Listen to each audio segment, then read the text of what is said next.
jump into it. So what do we have today? What do we have today? It's a lady who is trying to find out if she was wrong for aborting her, in this case, ex-fiance's baby, even though that might have been his only chance to having a child. Let's jump into it and let's see what you guys have to say. So she's 30 years old. They've been in a relationship with the fiance who was 35 years old for like 5 years. They've been together for like 5 years. And she said, from my knowledge, our relationship was perfect. He was a gentleman, sweetheart, kind and genuine. All the things I ever wanted. A little over a week ago, I started feeling pretty sick and nauseous. The possibility of being pregnant really didn't even enter my mind, as I'll explain. But I took a test anyway, and it came back positive. I took another test to be sure, and yeah, I'm pregnant. It hurts because I was genuinely so happy at the news, just being really giddy and excited. For context, my ex-fiance has little to almost no sperm. Not sure of the medical term, but his balls are too hot. Basically, I literally never ever knew that this could be a thing. Like the complications that I think from just the stories I've heard this day, the complications that I've observed that the human body can have, they are immense. And of this lady who basically out of nowhere, it seems like she's actually getting like she's going blind. Luckily, they were able to discover it early enough and eventually stop it, which was just based on the fact that I'm not a medical expert, but I'm speaking in terms of layman's from just a basic understanding. So it seems like the cells or whatever it may be are in charge of defense, saw something in her optic nerve and looked at her optic nerve like a threat. So it was like a threat and looked at it, and out of nowhere, that which normally has always been there functioning in a particular way. Maybe introduction of a foreign body caused them to look at the optic nerve as a threat, and they started attacking the optic nerve. So while they are attacking the optic nerve, they destroy the optic nerve, and she practically was losing sight. Unfortunately, it's not something that can be reversed. So when I literally heard that story, I was like, man, complications in the human body, the precision in terms of every single thing concerning the human body, precision in terms of the internal body temperature, how it eventually relates to the circulation of blood, to creation of some certain kind of things within the body, which is needed for life to continue. You just get to see that the design of the human body is it's a masterpiece, man. It's a masterpiece. But anyway, let's continue what we have here. My ex has always wanted to be a dad. That's been his dream since I met him. And when we both had fertility testing, he was crushed learning about his infertility. He went on a pretty bad spiral, briefly with alcohol, that was hard to watch. Anyway, you can understand how excited I was to tell him all of this. I left work early and headed home. I tried phoning him, but he didn't get any answer. But I didn't get any answer. He was in our bed, effing an escort. Now, this story began, the way she narrates the story, I already was feeling some prejudice and so bad for, look man, look at the situation in which this guy is. And if you could still, in this situation, after you just described this, if you could still abort this child, then I wanted to just draw conclusions and say that's very heartless. Then boom, she introduces this paragraph. And practically this paragraph changes everything.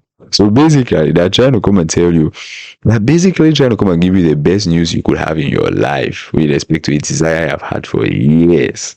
And a desire which probably you might never ever get the opportunity to have again. And you are messing up. She continues to say, I genuinely can't even explain the heartache I felt walking through the house, looking for him, and hearing them together. Absolutely disgusting things she was saying about me. Apparently, it got off the fact that he was cheating. I lost my shit, crying and yelling, dragged her out by the hair, and just started screaming at my ex. He was apologizing, saying he didn't mean to. Right. Let's see his explanation, because the explanation just ends like I didn't mean it. Then, bro, do people still say that? Anyway, let's see his explanation. He was apologizing, saying that he didn't mean to, that he was sorry, and that it was just sex, and that he loved me. This is the worst comeback in this situation. Worst comeback. I was so angry and hurt. I really shouldn't have, but I just blurted out that I was pregnant I would be booking a visit to the clinic ASAP. Bang. Didn't believe me at first. So I threw the tests at him. He started crying a little, then asked if I cheated. It's understandable. To understand, this is an understandable ask. Now, this is one of the reasons why I think as much as possible, it's a difficult thing to be so logical still in an emotional situation. But now, let me tell you what I think about this question at this particular moment. You're already in the middle of an emotional outburst caused by something you triggered, something you caused, you were caught cheating, and boom, they give you one of the best news of your life. They ask the fact that she's pregnant. Well, number one, you've already thrown the worst response in terms of a reason why you were doing what you were doing. And then you follow up this situation where they are presenting to you positive pregnancy test. You follow up by accusing. Now it's a question. It's delivered like this question: did you cheat? Now it's understandable from a logical perspective why you think that way, because of the fact that we all know the issue you have. But now this is the question. Based on the present things which are happening, if the situation was different, the question would have made a lot of sense. But based on what is happening, the fact that you ask that question to this lady interprets that question as you are already accusing her of cheating. Instead of her saying, no, I didn't, and explaining to you, or even opening up to maybe a paternity test. No. It's going to get this question in this emotional moment as a form of accusation. So, because you're cheating, you think I cheated too? And that's where eventually will get much more heated. That's my prediction. But anyway, let's keep working. I told him it didn't matter either way, because I'd be terminating it. He's been messaging me constantly, showing up to my parents' place, apologizing and begging for me not to terminate it. Hurts because I wanted this baby too. It's not like it's an easy decision, but I can't keep it. I know that I'll always be tied to him for the rest of my life. And I refuse to let that happen. I'm grateful for my baby because they helped me out, found out about my ex cheating, but I just can't keep it. My ex has just been sleeping in his car outside of my parents' house. He caught me one time on my way to work. And he said that I don't even have to be in his life all the babies, that I can sign away all parental rights. And to please just let him have this opportunity that I mentally can't. I know that if I kept it, I wouldn't be able to just give it away. Yeah, that's true. I think more about accepting whatever decision she's planning to make here. But generally, telling somebody who generally was so happy to have a baby and all of the rest, and happy because of the person whom she also was with, telling such a person that you can just sign away your rights it's easier said than done. I booked an appointment next week, earliest I can do. So am I wrong? I feel morally conflicted, especially since this might be his only chance of having biological kids. Now, before I read maybe one or two comments, this is what I want to say. It's never should unfaithfulness, especially from a marital relationship, whether you guys are dating and heading towards marriage, on either ends. That's why, as much as possible, in our human experience, we need to try as much as possible to discipline ourselves as much as we can, especially developing sexual discipline. And why? Because it hurts relationships. That's the reality of it.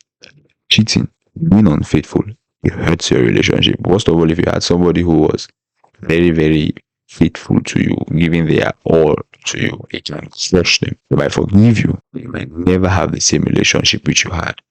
So at the end of the day, it's a very big risk for taking. Most of all, if you're caught.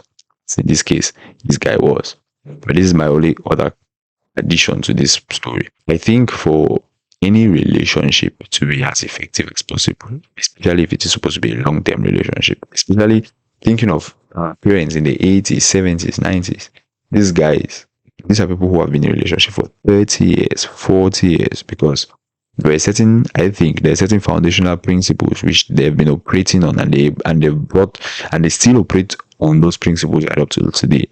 But today in our modern society, we are missing it. Now, the concept of forgiveness, for example, I'm a Christian, and that's one of the things which is the foundation of the whole Christian belief, and it's one of the foundations in terms of your interactions with other individuals from a human to human perspective. You being able to forgive those who eventually trespass against you. Now, in situations like this, we are not saying that I'm not highlighting that cheating should be a permitted behavior. I'm highlighting and saying that for any kind of a relationship, first of all, in this kind of a relationship or worst in marriage, forgiveness is a difficult thing to do. There is something that for a relationship to last the test of time, especially in this society, the way things are today, for that relationship to last the test of time, both parties will have to eventually learn to include that into the relationship. Now, this story begins by you describing how great of a person this guy was. And mind you, we have no idea. I'm not permitting or I'm not in any way trying to say the things he did that is okay. But just trying to highlight and say if somebody messes up one time, I think there should be room for forgiveness. Because at the end of the day, I want you to describe the kind of person this person is proving himself to be based on the words you've highlighted. Because you guys could build something beautiful. You guys could have something beautiful and something meaningful and a wonderful family. If forgiveness is eventually executed, is brought into this relationship. And yep, so that's just my thought. Not just in this relationship, generally all relationships. You need to be you need to be able to forgive the other partner, both parties, for acts which are eventually done. But never should any party look at forgiveness as a means to keep doing what they have been doing. That's wrong. That's wild. But anyway, I'm going to read two comments. Let's start with nice work. That's his name. He says, no, you're not wrong. He booked an escort to your home and she was talking like that about you. It's because he wanted her to. If he's comfortable acting this out in your bed, this isn't the first time. Possibly, if this isn't something you can accept and move on from, no one should expect you to. Then don't bring a baby into this situation. Move on, find someone who will treat you right and have the family you want. You are not an incubator for a man who doesn't respect you. Big ups, big ups. One more comment and then we're done. Beck says, if you have this baby, you'll be tied to your cheating ex for the rest of your life. You've broken up with him. Why would you want to have access? Why would you want him to have access to your life permanently? You'll have to co-parent, decide visitation schedules, navigate new relationships around his opinion, to just name a few. Put him out of your life. Never have any ties permanently with him. You had an escort in your bed. Is this the person you want to have forever? Alright, man. You guys should tell me what you guys think. Tell me what you guys think down. Comment. It's a response to this video. Alright, big ups, guys. Till next time.